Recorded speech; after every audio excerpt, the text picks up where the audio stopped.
NRI Rahmatullah ఆధ్వర్యంలో సర్పై అవగాహన కలిగిస్తూ కడప నగరంలోని దేవుని కడప మెయిన్ రోడ్లోని ఎన్ఆర్ఐ కార్యాలయం వద్ద బిఎల్ఓలు అందించిన ఫారాలను పూరించే విధానంపై వారికి అవగాహన కల్పించారు. ప్రజలకు ఉచితంగా ఫారాలు రాయిస్తూ ఉచితంగా జిరాక్స్ చేస్తూ అందరికీ సహాయ సహకారాలు అందించారు.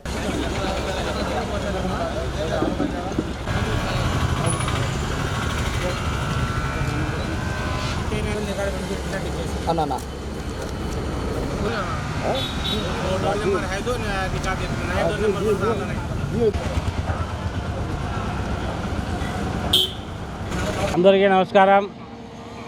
ఈరోజు కడప నగరంలోని 26, 27, 28 డివిజన్ల మధ్యలో ఇక్కడ మా ఎన్ఆర్ఐ కార్యాలయం వద్ద ఎస్ఆర్కు సంబంధించిన అవగాహన కానివ్వండి, ఫారంలు ఫిలప్ చేసి ఇవ్వడం కానివ్వండి, ఆ తర్వాత జిరాక్స్లు అన్నీ ఉచితంగా పెట్టి ఇక్కడ చేయడం జరుగుతుంది. ఎందుకంటే గత కొద్ది రోజుల నుంచి ఎస్ఆర్ స్టార్ట్ అయినా నుంచి ఇంటింటికి వెళ్ళి బిఎల్ఓస్ రకరకాల పార్టీ వాళ్ళు అందరం కలిసి వాళ్ళకు ఫారం ఇవ్వడం జరిగింది. చాలామంది ఏమనుకుంటున్నారంటే ఇదేదో కొత్తగా వచ్చింది, కొత్తగా చేస్తున్నారు, కొత్తగా తీసుకొచ్చినారు. కొత్తగా ఏమీ కాదు. ఇది ప్రతి 25 సంవత్సరాలకు 20 సంవత్సరాలకు జరిగేది ఎస్ఆర్ ప్రక్రియ. ముందుకు ఇప్పటికి తేడా ఏమరా అంటే ఇప్పుడు రకరకాల టెలిఫోన్లు, ల్యాప్టాప్లు అవన్నీ వచ్చినాయి కాబట్టి వీళ్ళు ఏం చేశారంటే ఫారం తీసి వాళ్ళ చేతికి ఇచ్చినారు. ముందు ఏం చేస్తున్నారంటే ఇంటికాడికి వచ్చి అమ్మ నువ్వు ఇంట్లో ఎన్ని ఏళ్ళ నుంచి సంసారం ఉండవు, మీరు ఎంతమంది ఉండారు, నీ బిడ్డలు ఎంతమంది ఉండారు రాసుకొని పోతున్నారు. కాబట్టి వీళ్ళు ఏమనుకుంటున్నారు, ఇప్పుడు ఇదేదో మా చేతికి ఫారం ఇచ్చేస్తున్నారు, ఇదేదో జరిగిపోతుంది, 2002లో ఓట్లు లేకుండా తీసేస్తారంట, ఆడుకోపోతుందంట, ఏదో అయిపోతుందంట అనుకున్నారు. ఏమీ కాదు. ఇది నిరంతరంగా జరిగే ప్రక్రియ. గత 20 ఏళ్ళు 25 ఏళ్ళ ఓటు ఉంటుంది, ఖచ్చితంగా ఉంటుంది. నేను ఒకరు నా దగ్గరకు వచ్చినారు, అతను గతంలో ఆళ్ళగడ్డలో ఎక్కడో ఉన్నాడు 2022లో. అతను ఆ ఇల్లు అమ్మేసినాడు, ఆ ఇల్లు పడగొట్టేసి వాళ్ళు షాపింగ్ కాంప్లెక్స్ కూడా కట్టేసినారు. ఏడుంటుంది నా ఓటు పోయింట్ అదని వచ్చినాడు. కొట్టి చూస్తే అతను ఓటు ఉంది, ఆళ్ళగడ్డలో ఆ డోర్ నెంబర్లో అతను ఓటు ఉంది. నిన్న సంతోషపడి అతను ఓటు ఎక్కించుకోవడం జరిగింది.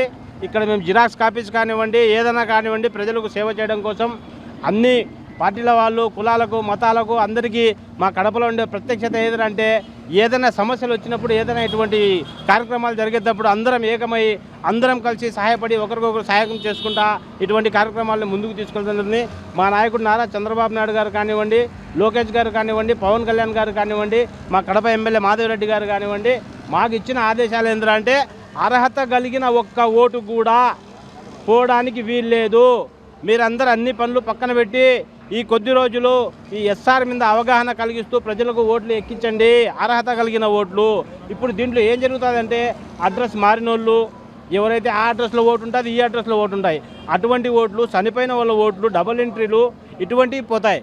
ఇప్పుడు జనాలు అపోహ ఏముంది, ఏదో జరిగిపోతుంది, మా ఓట్లన్నీ తీసేస్తా, అదేమీ కాదు. దయవుంచి మీరందరూ గతంలో డోర్ నెంబర్లు మారింటారు, వేరే చోట సంసారాలు ఉంటారు, దయవుంచి అక్కడికి వెళ్ళి అక్కడక్కడ సచివాలయంలో మీ ఓట్ల ఫారాలు ఉంటాయి, తెచ్చుకోండి. ఎందుకంటే మేము చూసినాం చాలామంది బిఎల్ఓస్ దగ్గర కట్టలు మీ ఫారాలు మిగిలిపోయి ఉంటాయి. ఇప్పుడు ఇక్కడ సంసారం ఉంటాం, గతంలో ఎక్కడో ఉండింటాం. దయవుంచి అక్కడ సచివాలయానికి వెళ్ళి ఆ ఫారాలు తీసుకొని ఫిలప్ చేసి ఇవ్వాల్సిందిగా మీ అందరికీ మనవి చేసుకుంటాడా. ఎందుకంటే ఇది కడపను ఒక డివిజన్ సమస్య కాదు, ఆంధ్రప్రదేశ్ అంతా అట్టే ఉంది. చాలా ఫారాలు మిగిలిపోయి ఉంటాయి అందరి దగ్గర. బిఎల్ఓస్ తిరుగుతున్నారు, అక్కడ మీరు ఉండరు, వాళ్ళు వచ్చినప్పుడు ఉండరు, లేదంటే అడ్రస్ మారి ఉంటారు. దయ ఉంచి శ్రద్ధ చేసి మీ ఓటు హక్కును మీరు వినియోగించుకోవాలంటే ఈరోజు మీరు ఓటు ఎక్కించుకుంటేనే. కొంతమందిలో అపోహ ఏముందంటే ఫారం ఇస్తేనే నాకు ఓటు వచ్చేసింది బా అనుకుంటున్నారు. కాదు, ఆ ఫారం తీసుకొని మీకు 2 ఫారాలు ఇస్తారు, 2 ఫారాలు ఫిలప్ చేసి తీసుకువెళ్ళి మళ్ళీ బిఎల్ఓకి ఒక ఫారం ఇచ్చి మీరు ఒక ఫారం పెట్టుకోవాలా. పెట్టుకుంటేనే మీ ఓటు డిక్లరేషన్ అయ్యి ఓటు ఎక్కుతుంది.